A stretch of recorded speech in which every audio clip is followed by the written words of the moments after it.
Pertandingan dilangsungkan di Stamford Bridge ya, dan jamnya juga jam oke banget tuh buat orang Indonesia, ya kan. Dan akhirnya gue nonton pertandingan itu, tentu saja karena gue adalah The Gunners, ya kan. Mutlak Arsenal itu menguasai jalannya pertandingan. Cuman kenapa terkesannya membosankan di babak pertama? Itu gue lihat dari dua-dua pelatih itu coba untuk bermain lebih hati-hati. Konteksnya bukan hati-hati karena ini partai besar, tapi konteksnya adalah hati-hati bahwa Piala Dunia itu sebentar banget lagi. Pemain tengah Chelsea itu nggak bisa ngimbangin Arsenal. Bahkan mereka kan bermain di kandang itu si Chelsea ini. Tapi ya kelihatan bahwa pemain Chelsea ini kayak kebingungan. Dia justru nggak berani mengambil inisiatif permainan yang notabene bermain di kandang sendiri. Nah itu menyedihkan banget buat gua.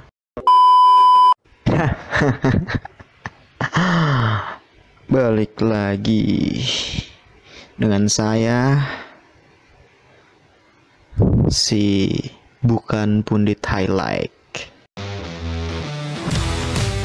Orang boleh bilang gue pundit highlight, tapi yang jelas di segmen ini gue bakal kasih tahu lu semua. Gue punya data yang selalu gue tonton dari awal pertandingan hingga akhir pertandingan. Catatan gue lengkap. Terserah lu mau bilang gue pundit highlight. Yang jelas gue mau beritahu di sini, gue bukan pundit highlight.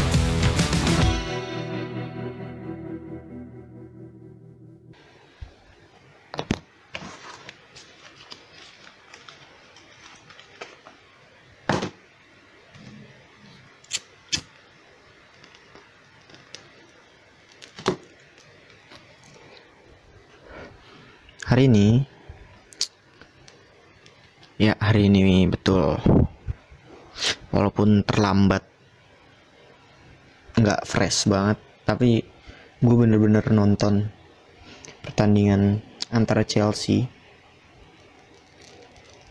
berhadapan dengan Arsenal. Chelsea berhadapan dengan Arsenal, main di Stamford Bridge.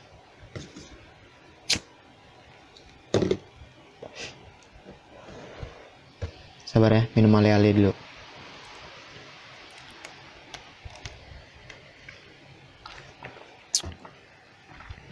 Pertandingan dilangsungkan di Stamford Bridge ya, dan jamnya juga jam oke banget tuh buat orang Indonesia, ya kan.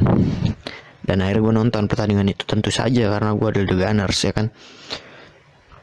Dari sisi pemain yang diturunkan, Arsenal full squad, kepercayaan diri juga lagi meningkat.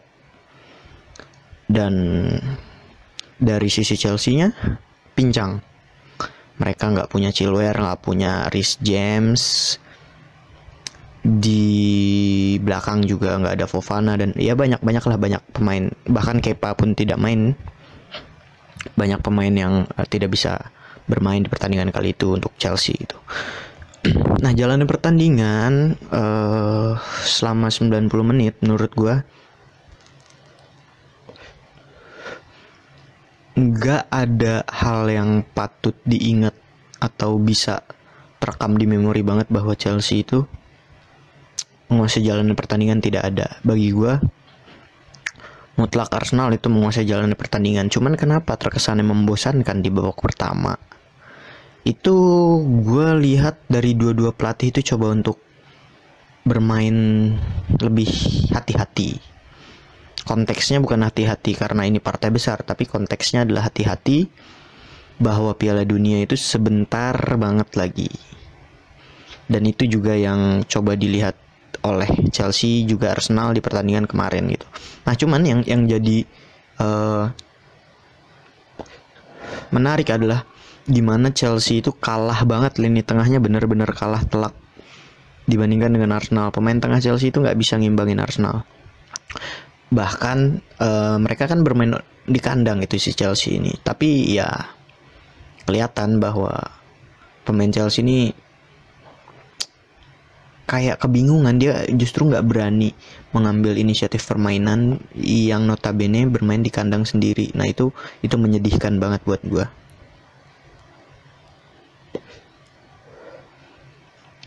Ya laga jadi kurang menarik dan cenderung jaga-jaga karena baik dari pelatih maupun pemain juga sama-sama pengen pelatih pengen pemainnya sebanyak mungkin tampil di Piala Dunia tentunya kan, sebagai pelatih gitu kan. Dan pemain juga pengen menunjukkan kualitasnya bahwa dia bisa bermain di Piala Dunia, tapi dengan waktu yang udah relatif tinggal sedikit lagi, ada baiknya para pemain itu menjaga-jaga kondisi gitu. Dan itu yang dilakukan oleh kedua tim. Bagi gua banyak suara sumbang yang bilang Arsenal cuma menang lawan tim kecil, Arsenal nggak bisa menang lawan Big Six. Liverpool udah, Tottenham udah, Chelsea udah, siapa selanjutnya? Kan itu pertanyaannya, kayak maksudnya terlalu banyak kebodohan yang bilang bahwa ngelihat Arsenal di puncak tuh kayak ngelihat gajah di atas ranting pohon. Kita nggak tahu gimana dia cara naiknya, cuman kita tahu suatu saat dia pasti bakal jatuh. Pertanyaannya kapan jatuhnya? Gitu loh. Karena gue ngelihat sistem Arsenal ini musim ini main dengan sistem, bukan ngandelin pemain ini, pemain itu, pemain ini, pemain itu, enggak. Arsenal itu bermain dengan sistem ya. Di luar memang individu pemain itu membuat jalannya pertandingan atau hasil pertandingan itu bisa berbeda, ya gue setuju itu. Cuman Arsenal bermain dengan sistem, sementara Chelsea itu belum melakukan hal ini di bawah Graham Potter. Sebetulnya gue bisa memahami, karena Graham Potter ini masih coba formasi. Karena kita lihat nanti dia main 3-4-3, nanti dia main 4-3-3, nanti dia main formasi apa, dan itu gue ngelihat bagian dari Graham Potter yang coba untuk menemukan pemosisian pemain terbaiknya tuh ada di mana sih para pemainnya ini. Dan itu bisa gue maklumi.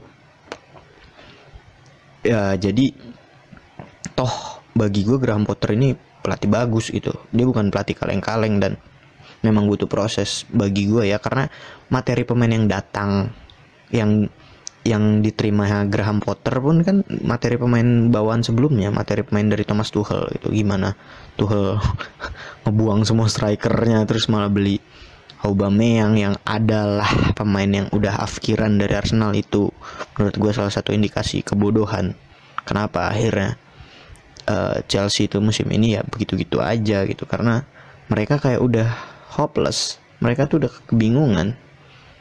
Beli pemain mahal striker dimainin kok nggak sesuai ekspektasi, terus udah mepet jendela transfer nggak punya striker, akhirnya beli pemain yang udah bukan ada di waktu prime-nya, dan itu adalah kesalahan-kesalahan yang harus coba ditangani oleh Graham Potter gitu. Kesalahan dari era sebelumnya harus ditangani oleh Graham Potter gitu. Cuman kalau menurut gua sejauh ini Chelsea di bawah Graham Potter itu menunjukkan perkembangan, dalam arti ya